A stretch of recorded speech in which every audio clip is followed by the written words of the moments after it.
నిన్ను ప్రేమిస్తున్న దేవునితో నువ్వు సమయాన్ని గడపడం ప్రార్థన.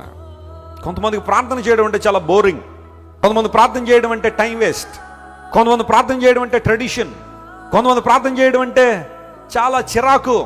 వాళ్ళు ప్రార్థన చేయరు, చేసేవాళ్ళని ఏం చేయరు చెప్పండి?